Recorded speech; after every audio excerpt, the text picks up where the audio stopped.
آپ نے اکثر دیکھا ہوگا، چاہے جیسے NRC کے مسائل ہیں، کرونا کووڈ-19 کے مسائل ہیں، اور ایسے کئی جو مسائل آتے ہیں، کچھ تو لوگ کام کر رہے ہوتے ہیں، کچھ لوگ والنٹیئرنگ کرتے ہیں، لیکن ایک بڑی تعداد ایسی ہے جو مستقل چاہیے کی گفتگو کرتی رہتی ہے کہ حکومت کو یہ کرنا چاہیے، اس وقت پبلک کو یہ کرنا چاہیے، پولیس کو یہ کرنا چاہیے. یہ چاہیے والے آج ہمارا ٹاپک ہیں، اور ہمارا جو میسیج ہے وہ یہ ہے کہ جب تک کہ یہ چاہیے، یعنی should, government should do this, public should do this, یہ شوڈ جب تک کہ بری نہیں کریں گے، دفن نہیں کریں گے، ہماری قوم آگے نہیں بڑھ سکتی. یہ شوڈ ہی سب سے بڑا ہمارا دشمن ہے. دوستو، اگر آپ حضرت ابراہیم علیہ السلام کی پوری جو سورہ بقرہ میں واقعہ آیا ہے، میں بہت مختصر بات کروں گا. حضرت ابراہیم علیہ السلام جب تمام آزمائشوں میں پورے اترے، وَإِذِ ابْتَلَىٰ إِبْرَاهِيمَ رَبُّهُ بِكَلِمَاتٍ، تو اللہ تعالیٰ نے ان کو فرمایا، قال انی جاعلک للناس اماما، میں تمہیں اس دنیا کے پورے انسانوں کے لیے ایک لیڈر، ایک قائد، ایک امام بناؤں گا. یہ امام سے مراد وہ 5 وقت کی نماز پڑھانے والے امام نہیں ہیں جو جن کے بارے میں علامہ اقبال کا وہ مشہور شعر آپ نے کئی بار سنا ہوگا کہ قوم کیا چیز ہے، قوموں کی امامت کیا ہے، اس کو کیا سمجھے دو رکعت بیچارے، اس کو کیا سمجھیں بیچارے دو رکعت کے امام. یقیناً امامت یہ بھی ہے، لیکن جس امامت کی بات، جس لیڈرشپ کی بات اللہ تعالیٰ قرآن میں کہہ رہا ہے، اس سے مراد یہ ہے کہ اس دنیا کی سیاست کی، پولیٹکس کی، اکنامی کی، میڈیا کی، کلچر کی، اخلاق کی، ہر چیز کی جو لیڈرشپ ہے، وہ لیڈرشپ کے لیے اللہ تعالیٰ نے حضرت ابراہیم علیہ السلام کو منتخب کیا ہے. اور ظاہر ہے کہ ہم میں سے ہر فرد جو امت ابراہیمی کا ایک فرزند ہے، یہ لیڈرشپ ہمارے حصے میں آئی ہے. ہمارے ایمان کا، ہمارے مسلمان ہونے کا یہ ایک حصہ ہے، یہ ہمارا حق ہے. اور یہ چونکہ ہمارا منصب ہے، اس لیے ہم پر یہ لازمی ہوتا ہے کہ لیڈرشپ کیا ہے اس کو ہم اچھی طرح سمجھیں. اسی سے غفلت کا نتیجہ یہ ہوا ہے آج کہ ہم نے لیڈرشپ کیا ہے، کیسے کرنی ہے، یہ نہیں سمجھا. اس کے نتیجے میں آج ہمارے اوپر وہ قومیں جو کل تک ہماری محکوم تھیں، آج وہ ہمارے سر پر مسلط ہیں. وہ جانور جو حلال کیے گئے تھے ہمارے لیے، جن کو پوجنا شرک تھا، وہ جانور آپ کے اوپر مسلط کر دیے گئے ہیں. لیکن مایوسی کی کوئی بات نہیں دوستو. اللہ تعالیٰ نے شاید ہم پر یہ آزمائش اسی لیے کی ہے کہ ہمارے اندر کا وہ لیڈر جاگ جائے. ہمارے لیڈرشپ کے وہ کوالٹیز ایک مرتبہ جب دنیا دیکھے گی تو انقلاب آئے گا. کیونکہ جیسے ہی ہم کلمہ طیبہ لا الہ الا اللہ محمد رسول اللہ پڑھتے ہیں، یہ لا کے ساتھ ہی ہر کلمہ پڑھنے والے کے دل دماغ میں ایک لیڈرشپ پیدا ہو جاتی ہے کہ اس دنیا سے شرک کو مٹانے کے لیے ہم کو باطل کا مقابلہ کرنا ہے.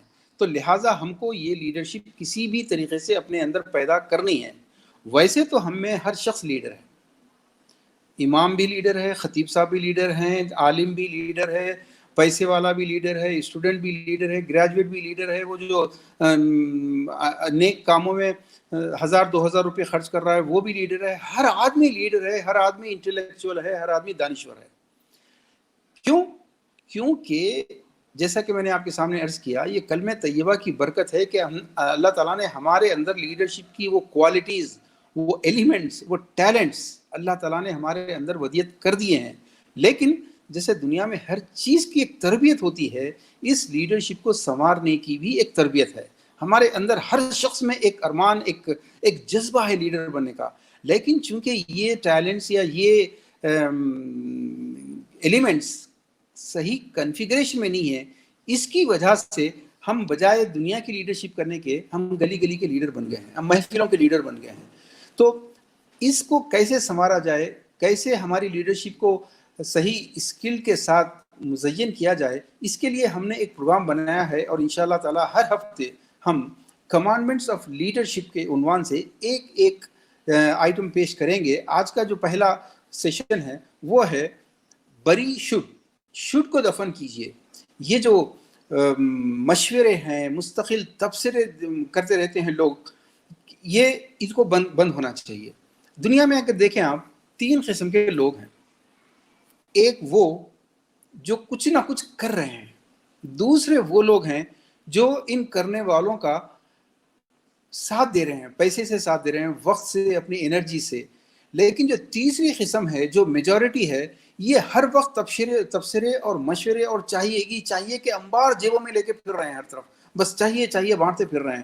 مسلمانوں کو ایسا کرنا چاہیے، ہماری ایجوکیشن ہونا چاہیے، مسجدوں کو ہماری ایسے ہونا چاہیے، ہمارے علماء اور ہمارے خطیبوں کو جمعے کے دن خطبوں میں یہ کہنا چاہیے، مسلکوں میں اتحاد ہونا چاہیے اور لیڈروں میں دراصل اتحاد ہونا چاہیے، یہ جہیز کو مٹانا چاہیے، یہ فضول خرچیاں ختم ہونا چاہیے وغیرہ. یہ چاہیے کہ اتنے انبار ہیں کہ آپ کاؤنٹ نہیں کر سکتے. یہ ہر گفتگو میں کم سے کم 25-50 چاہیے آپ کے منہ پر پھینک کے جاتے ہیں. آپ یقین کیجئے اگر کوئی پی ایچ ڈی کرنا چاہتا ہے تو صرف یہ چاہیے کی جو کمیونٹی ہے ان کے چاہیے اس کو جمع کرے تو 1-1.5 لاکھ تو چاہیے ایک ہی دن میں جمع ہو جائیں گے. اس کے اوپر ایک مکمل پی ایچ ڈی ہوتی ہے. آپ سنڈے کے سپلیمنٹس دیکھتے ہیں ہمارے اخبارات، اور بالخصوص ہمارے اردو اخبارات کے سپلیمنٹس اگر آپ دیکھیں گے تو آپ کو بہترین آرٹیکلز ملیں گے. صحافی ہمارے جرنلسٹ حضرات، ہمارے کالمسٹ حضرات پورا ہفتہ کئی ٹی وی چینلز دیکھ کر کئی اخبار پڑھ کے اس کا نچوڑ پیش کر دیتے ہیں. لیکن ساری جو گفتگو ہوتی ہے وہ ایک تو جس کو ہم اکثر کہتے ہیں کہ بیوہ کی ہائے، مودی ہمارے ساتھ یہ کر رہا ہے، RSS ہمارے ساتھ یہ کر رہی ہے، سرکار ہمارے ساتھ یہ کر رہی ہے، امریکہ یہ کر رہا ہے، ٹرمپ یہ کر رہا ہے. اور بالکل جیسے بیوہ ہائے کرتی ہے کہ تیرا مردہ نکلو، تو تجھے حیضہ لگ جائے، تو مر جائے، تو ہمارے ساتھ ظلم کر رہا ہے. بالکل اسی طریقے سے سارے مضامین ہوتے ہیں. اور اس کے بعد آپ بہترین مقررین کو سنیے، اسپیکرز کو سنیے، سیمینارز ہوتے ہیں بڑے، وہ سیمینارز میں جا کے دیکھیے آپ، اور جلسے ہوتے ہیں ان میں جا کر دیکھیے. بہت اچھی تقریریں ہوتی ہیں، بہت اچھے پیپرز پڑھے جاتے ہیں، مقالے پڑھے جاتے ہیں. لیکن یہ تمام چاہے وہ اخبارات کے مضامین ہوں، رسالوں کے مضامین ہوں یا جلسے سیمینار ہوں، پورے پیپرز کا آخری میں جو اینڈ ہوتا ہے وہ 5-6 قسم کے چاہیے پر بات ختم ہو جاتی ہے. وہ چاہیے کس قسم کے ہوتے ہیں؟ وہی MIM کو یہ کرنا چاہیے، BJP کو یہ کرنا چاہیے، اور فلاں کو یہ کرنا چاہیے. یہ پورے چاہیے سے یہ بھرا ہوا ہوتا ہے اخبار. آپ کسی چائے خانے میں بیٹھنے والے سے لے کر کسی ہائیلی ایجوکیٹڈ آدمی تک سب سے ملتے چلے جائیے. ہر آدمی آپ کو بہت دل نشین انداز میں تقریر کرے گا آپ کے سامنے، اور اس کے بعد اس کی بات چیت کا اینڈ جو ہوگا وہ یہ ہے کہ قوم کو یہ کرنا چاہیے، یہ کرنا چاہیے، یہ کرنا چاہیے.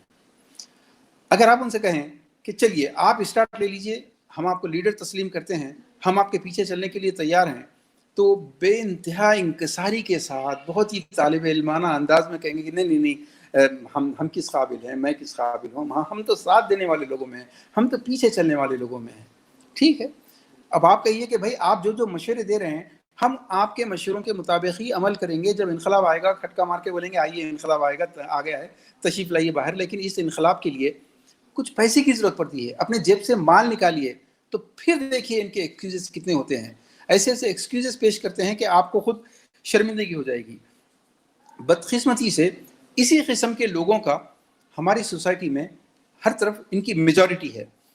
مجھے دوستو کہانی یاد آ رہی ہے کہ چند چوہے جمع ہوئے اور انہوں نے فیصلہ کیا کہ تمام کے ساتھ ایک مشورہ کرنا چاہیے کہ بلی کا ظلم بڑھتا چلا جا رہا ہے. کئی چوہے جمع ہوئے، کالے چوہے، گورے چوہے، سفید چوہے، اور شہر کے چوہے، گلی کے چوہے، اور سیاسی جماعتوں کے دفتروں کے چوہے، مذہبی جماعتوں کے دفتروں کے چوہے. یہ کئی چوہے مل کر جمع ہوئے اور انہوں نے یہ کہا کہ بلی کا ظلم اور استبداد بڑھتا چلا جا رہا ہے، ہماری جانیں محفوظ نہیں ہیں، ہمارے ساتھ انصاف ہونا چاہیے. اس گھر میں سلامتی کے ساتھ رہنے کا بلی کا جتنا حق ہے اتنا ہی حق ہمارا ہے. لیکن جب بلی جب چاہے جب آ جاتی ہے اور کئی ہمارے چوہوں کا قتل کر کے چلے جاتی ہے، اس کو سزا ملنی چاہیے وغیرہ وغیرہ. بہت دھوم کی تقریریں ہوئی، باری ہر چوہے نے تقریر کی. آخری میں ایک سمجھدار چوہا اٹھا، اس نے کہا کہ بھائیو میں اس کا حل پیش کرتا ہوں. پھر اس نے اپنی تقریر میں کہا کہ دراصل ہم میں اتحاد نہیں ہے، ہم میں سب سے پہلے اتحاد پیدا ہونا چاہیے. پھر ترکیب یہ ہے کہ ایک گھنٹی چوہے کی بلی کے گلے میں باندھی جائے تاکہ جب بھی بلی آئے تمام چوہوں کو اس کا علم ہو جائے اور وہ سلامتی کے ساتھ اپنے اپنے بلوں میں واپس ہو جائیں. تمام نے تالیاں ماری، بہت خوش ہوئے، زبردست دھوم ہوئی اور گلے ملے گئے، مبارکباد پیشی ہوئی ایک دوسرے کو. اگلے دن خوب واٹس ایپ پر اور اخباروں میں تصویریں وغیرہ چھپیں، کئی لائکس آئے. لیکن آپ سمجھدار ہیں، آپ جانتے ہیں اس کے بعد کیا ہوا ہوگا. دوستو حل ایک ہی ہے، اس چاہیے کو دفن کریں گے تو کوئی حل سامنے آئے گا امت کا، ورنہ یہ حل کبھی یہ مسئلہ کبھی حل ہونے والا ہی نہیں۔ ہم بلی کے گلے میں گھنٹی باندھنے کے فارمولے کتنے جلسوں میں بولتے رہیں گے، کتنے مضامین میں لکھتے رہیں گے، کتنے اخباروں میں لکھتے رہیں گے۔ اگر آپ کے گھر کو آگ لگ جائے تو پھر آپ سوچئے، کیا آپ یہ کہتے ہیں کہ فائر بریگیڈ کو آنا چاہیے، پولیس کو آنا چاہیے، یا محلے والوں کو آنا چاہیے؟ اس وقت اگر آپ کو ایک بالٹی بھر پانی بھی مل جائے تو آپ فوری ایک بالٹی پانی سے اپنے گھر کو بجھانا شروع کر دیتے ہیں۔ دوستو حل یہی ہے، آپ کی جو استطاعت ہے، آپ کی جیب میں جتنا مال ہے، 2-4 ساتھی جو آپ کو میسر آ سکتے ہیں، آپ کام شروع کر دیجئے قوم کے لیے۔ اور اگر آپ جو کرنا چاہتے ہیں، اگر وہی کام کوئی دوسری جماعت، کوئی دوسری تحریک یا کوئی دوسری ایسوسیشن کر رہی ہے، تو آپ کا اخلاقی فرض ہے کہ سب سے پہلے ان کے ساتھ شامل ہو جائیے۔ بگیسٹ پرابلم یہ ہے کہ چونکہ ہم میں سے ہر شخص خود لیڈر بننا چاہتا ہے، تو اس کو ہر جماعت میں کوئی نہ کوئی خامی نظر آتی ہے۔ یہی ان کے لیڈر اور ان کے انٹلیکچوئل ہونے کی نشانی ہے کہ ان کو دنیا کی کوئی جماعت قبول نہیں ہے، دنیا کا کوئی قائد قبول نہیں ہے، دنیا کا کوئی لیڈر ان کو قبول نہیں ہے کہ فلاں کی وہ تقریر غلط ہے، وہ ویسی تقریر ان کو نہیں کرنا چاہیے تھا، فلاں صاحب نہیں فلاں صاحب وہ ایک ہی چیز کے پیچھے پڑے رہتے ہیں، فلاں صاحب فلاں جماعت میں یہ پرابلم ہے۔ تو دوستو حل یہ ہے کہ اب آپ یہ چاہیے بند کر کے میں کیا کر سکتا ہوں، میرے بس میں کیا ہے، آپ یہ چیز لے کے شروع ہو جائیے۔ یہ ہر وقت پولیس کو یہ کرنا چاہیے، سپریم کورٹ کو یہ کرنا چاہیے، یا اویسی صاحب کو یہ کرنا چاہیے، جماعت اسلامی کو یہ کرنا چاہیے، پاپولر فرنٹ کو یہ کرنا چاہیے۔ دوستو حل یہ ہے، یا تو آپ ان کے ساتھ شامل ہو جائیے، یا پھر جیسا میں نے آپ کے سامنے عرض کیا کہ آپ کی استطاعت میں جو کچھ ہے آپ اپنا کام شروع کر دیجئے۔ جتنے ساتھی میسر آئیں گے، یہ صحیح ہے کہ ہمارا کوئی میڈیا نہیں ہے، ہمارا میڈیا ہونا چاہیے، ہماری دینی تعلیم کا صحیح انتظام ہونا چاہیے۔ اردو کو اس کا جو درجہ، اردو کے نہیں آنے کی وجہ سے آج پوری قوم کلچرلی، مذہبی طور پر، ہسٹوریکلی، لٹریلی پوری قوم پیدل ہے۔ آپ کے اپنے گھر کے نوجوان آپ کی مادری زبان میں نہیں سمجھ سکتے کچھ بھی، آپ کی مادری زبان بول نہیں سکتے، بول تو سکتے ہیں بہت اچھی سے، لیکن پڑھ سکتے ہیں نہ لکھ سکتے ہیں، جس کی وجہ سے نئی نسل پوری گونگی اور بہری نکل رہی ہے کلچرلی دیکھا جائے تو۔ یہ صحیح ہے کہ ہم کو یہ چیزیں چاہیے، لیکن ایک بات سوچئے، جیسے لوگ کہتے ہیں کہ جی ایجوکیشن ہونا چاہیے، سب سے پہلے تعلیم ضروری ہے۔ اللہ کے بندے، 25 کروڑ مسلمانوں کی ایجوکیشن کے لیے ہزاروں کروڑ روپیہ چاہیے ہوتا ہے۔ آپ کہتے ہیں جہیز مٹانا چاہیے، یہ فضول خرچیاں بند ہونا چاہیے، اس کام کے لیے کئی ہزار کروڑ چاہیے۔ آپ کہتے ہیں علماء میں اتحاد ہونا چاہیے، بھائی اتحاد کے لیے بھی علماء کو جمع کرنا پڑتا ہے، ڈیلیگیشن بھیجنے پڑتے ہیں، پیسہ چاہیے ہوتا ہے۔ اب میں تو لطیفے کے طور پر عرض کر رہا ہوں کہ یہ جب بھی مجھے کوئی چاہیے کی تقریر کرتا ہے ہمارے سامنے، تو اس کے جو بھی چاہیے ہے، اس چاہیے کی خوب تعریف کر کے یہ کہنا کہ واقعی آپ نے سب سے شاندار فارمولہ دیا ہے۔ اس چاہیے کو مکمل اکامپلش کرنے کے لیے حساب کر کے بتا دیجئے کہ دیکھیں اتنے کروڑ روپے پیسے چاہیے اس کو۔ آپ ایسے کریں، آپ آدھے پیسوں کی ذمہ داری لے لیجئے، ہم آدھے پیسوں کی ذمہ داری لے لیتے ہیں۔ تب ان کو ہوش آتا ہے کہ ارے میں کیا کہہ رہا ہوں، میں تو سمجھ رہا تھا کہ خالی فری میں مشورے دے کے، لوگ چاہتے ہیں کہ یہ مشورے دے کے اپنے ضمیر کی تسلی کر لیں کہ چونکہ یہ پریکٹیکل مشورے نہیں ہوتے، تو لہٰذا جب مجبوری ہے کہ یہ اب ہو ہی نہیں سکتا، وہ سمجھتے ہیں حل یہی ہے میں جو کہہ رہا ہوں کہ یہ ہونا چاہیے، یہ ہونا چاہیے، یہ ہونا چاہیے، لیکن پریکٹیکل نہیں ہے۔ لیکن وہ سمجھتے ہیں کہ میں ایگزمپٹ ہو گیا، اب جو چیز میری استطاعت میں نہیں ہے، کسی کے بس میں نہیں ہے، تو ہم کیا کر سکتے ہیں؟ تو لہٰذا ساری قوم اب ان کے ساتھ بیٹھ کر انتظار کرے کہ کسی دن اللہ تعالیٰ آسمان سے فرشتے بھیج کر ان کی مدد کرے گا۔ تو دوستو کوئی بھی کام کرنے کے لیے پہلے ہزاروں کروڑ روپیہ چاہیے ہوتا۔ آپ جو بھی مشورہ دے رہے ہیں کسی کو، یہ سوچئے کہ اس میں خرچ کتنا آئے گا اور آپ کتنا پے کر سکتے ہیں اس میں۔ چلیں آپ خرچ نہیں کر سکتے، کوئی بات نہیں، آپ کتنے گھنٹے دے سکتے ہیں، آپ نہیں دے سکتے وہ بھی کوئی بات نہیں، آپ اپنے گھر سے بیٹھ کے کیا کر سکتے ہیں؟ کچھ بھی نہیں۔ لوگ یہ چاہتے ہیں کہ میں تو بہت ہی معمولی سا آدمی ہوں، میں کس قابل ہوں، مطلب یہ کہ میں صرف چاہیے دیتے رہوں گا، میں تقریریں کرتا رہوں گا، کام میں نہیں کروں گا، کام آپ لوگ کریں، کیونکہ آپ تو بے وقوف ہیں۔ میں اللہ نے میرے کو عقل دی ہے نا، میری عقل استعمال کیجئے، میرے ہدایت لیتے جائیے، آپ لا کے رپورٹ کرتے جائیے۔ تو دوستو بات یہ ہے کہ ان کاموں میں کوئی بھی کام ہو، چھوٹے سے چھوٹا بھی کام ہو، کروڑوں روپیہ چاہیے۔ سیکنڈ، والنٹیئرز چاہیے۔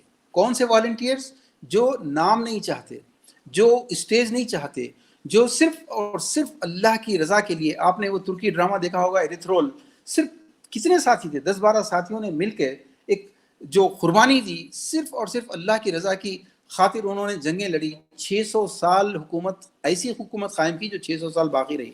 تو ایسے والنٹیئرس چاہیے. تو اللہ تعالیٰ ایسے والنٹیئرس کو لیڈرشپ عطا کرتا ہے، ان کو دنیا کی قیادت عطا کرتا ہے، جو 600 سال چلنا ممکن ہے. یہ کیونکہ ہمارے خلفاء راشدین کی تاریخ بتا رہی ہے، خود رسول اللہ صلی اللہ علیہ وسلم کی تاریخ بتا رہی ہے.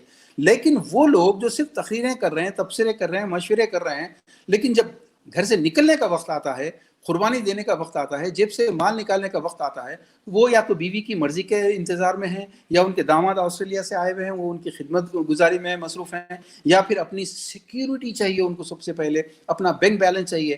ایسے لوگوں کے مشوروں کے ساتھ اللہ تعالیٰ ان کو ذلیل کرتا ہے. ایسی قوم ترقی نہیں کرتی. بلکہ ایسے لوگوں کا تو اللہ تعالیٰ نے قرآن میں بہت خوبصورت نقشہ کھینچا ہے کہ جب موسیٰ علیہ السلام اپنی قوم سے کہتے ہیں کہ جاؤ اس وادی کے اطراف میں جو بستی ہے، اس بستی کے اندر تم داخل ہو جاؤ، تو انہوں نے کہا کہ اس بستی کے لوگ تو ہم سے زیادہ طاقتور ہیں. موسیٰ تم دیوانے ہو گئے، تم پاگل ہو گئے ہو، ہم کیسے لڑیں گے ان سے؟ جو آج کے دور میں اگر ہوتی یہ بات تو ہم بھی یہی کہتے کہ امریکہ اور یا فلاں پارٹی یا فلاں فیشسٹ پارٹی، ان کے پاس طاقت ہے، ان کے پاس میڈیا ہے، ان کے پاس دولت ہے، ہم کیسے لڑ سکتے ہیں ان سے؟ ہم تو بالکل نہیں لڑ سکتے. تو انہوں نے بھی یہی کہا کہ موسیٰ علیہ السلام سے کہا کہ فقاتلا انت وربک فإنا ہاہنا قاعدون، کہ تم اور تمہارا رب جاؤ مل کے لڑو، ہم تو نہیں لڑیں گے. اللہ نے ان کو 40 سال صحرا میں بھٹکنے کی اجازت دی. اور مفسرین میں ایک نے یہ لکھا کہ 40 سال ایک سمبولیکل ہے، ایک علامت ہے. اس کا مطلب یہ ہے کہ جیسے آدمی 20 سال سے اپنی کیریئر اسٹارٹ کرتا ہے اور 60-70 سال تک جس طریقے سے محنت کرتا ہے، اللہ تعالیٰ نے پھر ساری عمر اس طریقے سے تم کو روٹی کمانے، گھر کمانے، بیوی کو خوش کرنے، بچوں کو خوش کرنے، اس غلامی پہ لگا دیا کہ پھر تم اس کمانے کی خاطر کتنوں کی غلامی کرتے ہو، اس روپیے کے آگے سجدے کرتے ہو. یہ ان لوگوں کی سزا ہوتی ہے. لیکن جو لوگ کسی ریسورسز کا انتظار نہیں کرتے، دولت کا انتظار نہیں کرتے، اپنی ہمت پہ نکل پڑتے ہیں، اللہ تعالیٰ ان کو خوشخبری دیتا ہے کہ ادخلوا علیہم الباب، سورہ مائدہ آیت نمبر 23، کہ ادخلوا علیہم الباب، کہ تم داخل ہو جاؤ، اس دروازے سے گھس جاؤ اور تم حملہ آور ہو جاؤ. فَإِذَا دَخَلْتُمْ بِهِ، اگر تم داخل ہو گئے، اگر تم نے ہمت پیدا کر لی، فَإِنَّكُمْ غَالِبُونَ، تم یقیناً غالب ہو کے رہو گے، تم وکٹوریس ہو کے رہو گے. وَعَلَى اللَّهِ فَتَوَكَّلُوا، اور اللہ پہ بھروسہ رکھو، تم چھوڑ دو اللہ پہ. وہ وَعَلَى اللَّهِ فَتَوَكَّلُوا إِن كُنتُم مُؤْمِنِينَ، اگر تم مومن ہو. اور ایک خوشخبری جو سورہ آل عمران میں بھی آئی ہے کہ جب لوگ ڈرائے ان کو کہ تمہارے مقابل جو فوج ہے وہ بہت زیادہ طاقتور ہے، تو انہوں نے کہا کہ حسبنا اللہ و نعم الوکیل. ایسے لوگوں کی اللہ تعالیٰ مدد کرتا ہے. دوستو مختصر یہ ہے، میں اپنی بات کو ختم کرتا ہوں. مختصر یہ ہے کہ یہ جو چاہیے کہنے والے لوگ ہیں، یہ مشورے دینے والے لوگ ہیں، لیکن کچھ بھی نہیں کرنا چاہتے، اپنے آپ کو تسلیاں دے کے اپنے ضمیر کو جھوٹی تسلی دیتے ہیں. ان لوگوں کو یا تو سمجھائیے، یا پھر ان کو وائرس سے، جیسا آپ سوشل ڈسٹینس مینٹین کرتے ہیں، وائرس جس کو ہے، ان سے، ایسے لوگوں سے سوشل ڈسٹینس مینٹین کیجیے، کیونکہ یہ ہوتے ہیں بزدل. یہ ہر بات میں کوئی نہ کوئی خامی نکالتے ہیں، ہر جماعت میں خامی نکالتے ہیں، ہر شخص میں خامی نکالتے ہیں. تو یہ بزدل ہوتے ہیں، ان کے پاس ہمت نہیں ہوتی، یہ آپ کی بھی ہمتیں توڑ دیتے ہیں. تو دوستو اس شبھ کو دفن کیجیے. میں کیا کر سکتا ہوں، بس یہ سوچیے.